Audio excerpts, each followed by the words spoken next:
Yeah. What are Putin and Lukashenko silent about? So let's assume that Putin and Lukashenko want us to believe they're talking about Ukraine, but in fact they're talking about something very different. In 2022, Russia released a propaganda video mocking Europe and predicting its collapse without Russian fuel. My first thought when I saw this was that believing your own PR is a dangerous path to follow. Can historical disputes become a real barrier to joining an economic union like the European Union? First of all, history is a dangerous bedfellow and should never be used for revenge. Tony, as for you, is this a fact for you that the Ukraine is winning the war or not? Yes, very much so. Hello, this is Russia Unmasked. I'm Andrei Bogdanovich, and today we are speaking with Tony Meehan. Welcome, Tony. Andrei, again, thank you very much for inviting me. Always a joy to be with you. So, strikes on Crimea, as well as on Russian military sites and oil refining infrastructure, are leading some voices in Ukraine to speak about a possible turning point in the war. How is this perceived in Europe, and particularly in the United Kingdom? In Europe and the United Kingdom, in fact, in both, and also surprisingly in America, there's been a significant shift in the understanding and the belief in and the commitment to Ukraine. Before, during, and after, if I get a little bit of background, before, during, and after the G7 conference, the leading nations demonstrated by their words and their actions that Ukraine was winning the war against Russia. Now, this is a significant change. Objections were dropped by Hungary. Admittedly, they had an election which took out Orban. Funds were released to Ukraine. Military production alliances were announced and agreed. And you had leaders like Trump, Macron, Merz, and others coming together with Zelensky to send the strongest message ever yet to Putin and his Russian advisors, saying that Ukraine has our combined support. You want to fight Ukraine? We're still here. We're not going to go away. We're not going to go away. So I think it's very important. In truth, this is due and as a result of Ukraine's slow, purposeful response to the Russian military attack and aggression. By ignoring the politics and the propaganda, Ukraine concentrated on the realities of the war. It focused on changing the method of war, as we all know now, and has been complemented.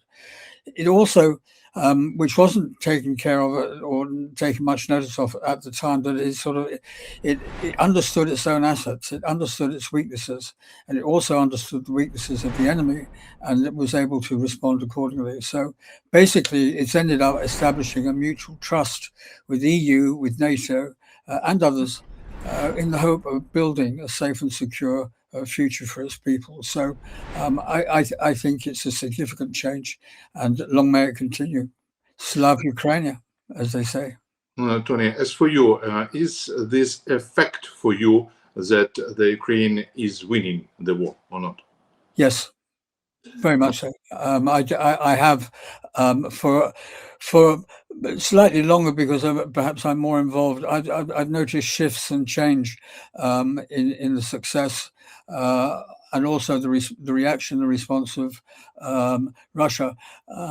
In looking, I no doubt we'll speak about Putin later during this conversation. So, does Vladimir Putin himself perceive this as a turning point in the conflict? I'm sure he does, but he won't admit it. So I think it'd be presumptuous to say yes. But I think if he hasn't, his people most certainly have. And it may well be that there are others in Russia who recognize that some things have changed, and significantly, and they're trying to work out what to do about it. Do they come to the table and have a discussion with Zelensky? Does Putin leave Moscow for the meeting? Because clearly Zelensky isn't going to go to Moscow. And so, more people inside Russia and outside Russia are prepared to state this is Putin's war. He's the reason we have lost 1.4 million dead and wounded. it's the same as Stalingrad, except it's not Russian territory, it's Ukraine. The Russian economy is almost bankrupt. The cost of living is far too high, and the complaints continue to rise. So I think it is. There are a lot of markers there that allow people to say, yeah, Ukraine's doing it right. But Putin, as for me, Putin is a crazy man, and he, as I know, wants to call a mobilization after the Russian election in September. Yes, I mean you're right. I mean he is, and he sees that he's not doing anything wrong. His original plan to invade Ukraine remains unchanged. The fact that it hasn't worked is irrelevant. He's just a single-minded, focused individual who as we have said in the past, Putin is Russia, and Russia is never wrong. Next question. Alexander Lukashenko and Vladimir Putin recently met in Russia at what has been described as a heavily secured bunker-like residence in Valdai.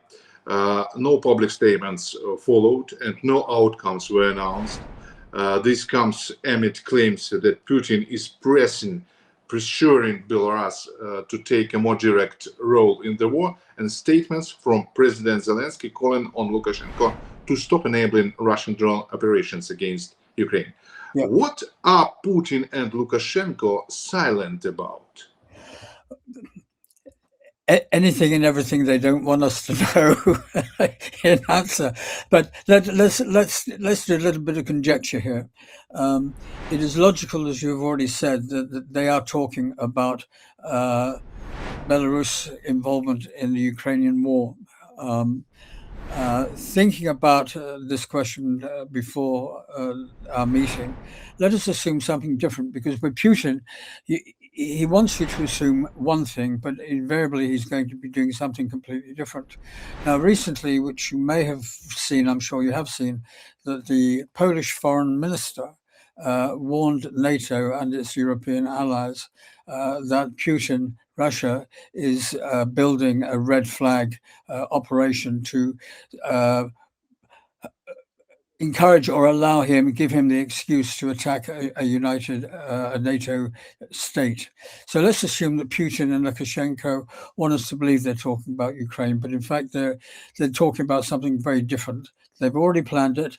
They've already checked into final details. And for example, they want to attack Poland.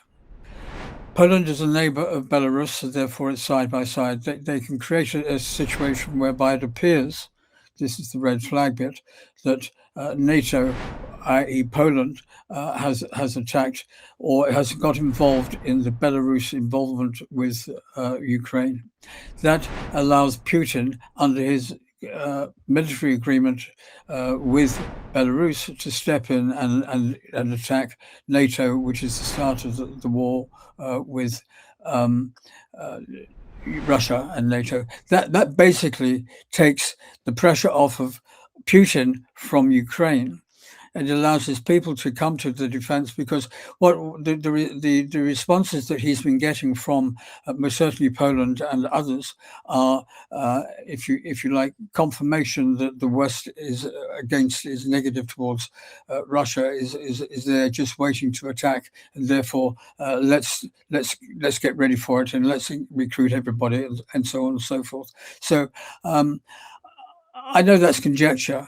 And we also have to recognize that Putin's planning recently hasn't been very good. For example, if we go back 4 years, everyone assumed the invasion of Ukraine would be over in 3 days. Ukraine would be in Russian hands. Zelensky would be on the first flight out of Boryspil, and except it didn't happen. Zelensky stood in front of his office and said, "I'm not leaving. I'm staying. I'm fighting." And every other Ukrainian, well, almost every other Ukrainian, said the same thing. So this is one of the many mistakes he and his team made. And it looks as though now that the red flag situation has been, made aware in the public domain, that NATO has time to respond differently than actually go on in an all-out war with Putin, which I think is what he wants. And it's a big question. Has Russia resources for new war? Short answer to that question is no, because it hasn't got the resources to fight the war with Ukraine. So therefore, the only way that it can do that is to actually call upon its allies, shall we call them, let's say China and let's say North Korea. And I think it would be reasonable to assume, and it is an assumption, that China would not want to get involved with the war halfway around the world from it. North Korea would do it just for the sake of being stupid. But no, I don't think they would. But it again brings you back to your original point that Putin is the crazy man. Mm-hmm. Yes, in 2022, Russia released a propaganda video mocking Europe and predicting its collapse without Russian fuel. Let's watch it. Okay.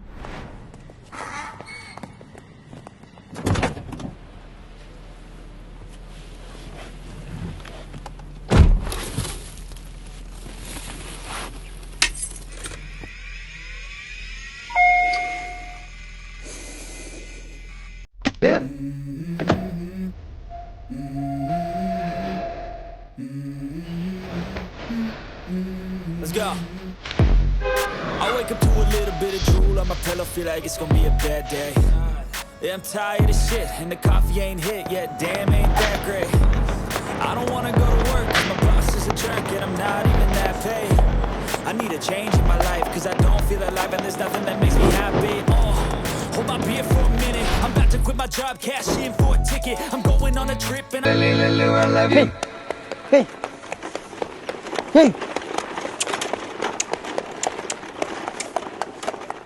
This is a video here. And 4 years later, the imagery appears strikingly ironic, with reports of fuel shortages inside Russia itself. From a PR perspective, public relations, what was the intended message of that campaign? My first thought when I saw this was that believing your own PR is a dangerous path to follow. It was an idle and a wasted threat to Europe, a warning that I, Vladimir Putin, can cut off your fuel anytime I want, anyhow I want, or whatever. So therefore, do not get too close to my special military operation in Ukraine. And by that, I mean, don't support it. It wasn't successful. So it was a waste of time. It was a waste of money. And the fact that most of it was in Russian, and for those of us in the media business, if you like, you can recognize bad film from libraries and whatever that are used to pad it out. I mean, the man on the horse was probably from somewhere outside of St. Petersburg, as opposed to Milton on Keynes in the United Kingdom or London, and equally the cues were on the wrong side of the road. So I mean, it was effectively a poor production. Mm-hmm. I'll tell you what he should have done, and maybe he did. I don't know. Sorry to interrupt. I've just thought to occur to me. Maybe he should have planned for Donald Trump to invade Iran, close the Straits of Hormuz, and that would have a greater impact than his shutting down the Russian oil lines to Europe. Sorry. Turn to Poland. The dispute between Poland and Ukraine over historical interpretation, including issues such as the Order of the White Eagle, has escalated to the point where Poland is reportedly considering blocking Ukraine's EU accession. Can historical disputes become a real barrier to joining an economic union like the European Union? And how has the EU handled similar tensions in the past? First of all, history is a dangerous bedfellow and should never be used for revenge. And effectively, what my interpretation is that the president of Poland decided to refer to a period between 1943 and 1945, where you had the Nazis, you had the Germans, you had the Russians, all fighting for territory which was theirs, and there was a total mess. So how do you identify the difference between historic truth and fiction? Polish leaders have challenged his references as being ill-timed or attempts to disrupt the Ukraine reconstruction conference. I think he was totally wrong, so I'm not making excuses for him. What he in fact did was to improve the outcome for Ukraine, although he didn't intend it. In your part of the world, there are 3 countries, Hungary, Poland, and Ukraine, that have a mixed history. The EU needs each of them to deal with the reality of today, not the wounds and the bruises or the damage of yesterday. I think what the EU is saying to them, if you wish to be an active, productive and successful member of an international economic and social development group, then leave your nationalistic focused history in the library. The EU has not been successful, if you think of Hungary and Orban and his ability to block funds for Ukraine. Haven't been successful there. I think they're reading the stories coming out of Poland with regards to the foreign minister, the prime minister, the president. There is a shift in that politically some are saying, let's get on with it and let's deal with reality, and where others are clinging to the past. The EU has an ability to maneuver around it, or if it doesn't have the ability to maneuver around it, it has the ability to change the laws and the rules whereby it can maneuver about it. Whether it chooses to do so, I don't know. But I think given the state of tension and politics and military actions in that part of the world, the EU doesn't want to see it to go further beyond Ukraine. So therefore, concession and agreement has to be reached somewhere along the line. Mm-hmm. And as for news in the end, let's talk about weather. There are claims that Britain is experiencing unusually high temperatures, with Reuters reporting that the London conference on extreme heat was cancelled due to the extreme heat itself. What is driving this perception of African level temperatures in the UK, and how is it affecting daily life? Good question. Affecting daily life, basically anybody and everybody who wants to work from home is now working from home, particularly if they are politicians, civil servants, and any excuse to work from home as opposed to traveling in. In fairness, rail services have been disrupted, so therefore getting in and out of work is very difficult. So therefore one cannot be too critical of those that choose to stay home. The global warming idiots are on TV. I call them that because they just have this single focus that if everybody switches off a light or a central heating or air conditioning or whatever, then we will save the world. The problem that we face is that the main culprits, if you like, the people that 109 people died in Paris as a result of heat, not injuries, but in heat, shall we say, difficulties yesterday, and that is not acceptable. But Tony, is this already a clear sign of global warming? I mean, global warming is a reality. So let's agree, you and I, that it isn't just some PR stunt built by a green-minded group. The main contributors to global warming, are China, the United States, India, and then if you take the EU as a group, all of the different countries, followed by Russia. So therefore, you've got 1, 2, 3, 4, 5 major groups across the world who cover the major areas, and they are responsible for global warming. It's interesting that the southern region doesn't seem to appear in here until these countries establish an effective and meaningful alliance to address the issue. There's nothing that you or I can do about it, and I'm sorry to be dismissive, but I mean, life's too short to do anything stupid as opposed to say, well, if you switch your light off, you're going to save the world, because you're not. One single country contribution is wasted. It's got to be a collective agreement to actually meet the challenge. And it is a challenge. I'm not dismissing the challenge. What I'm dismissing are the solutions that are being offered by the green groups.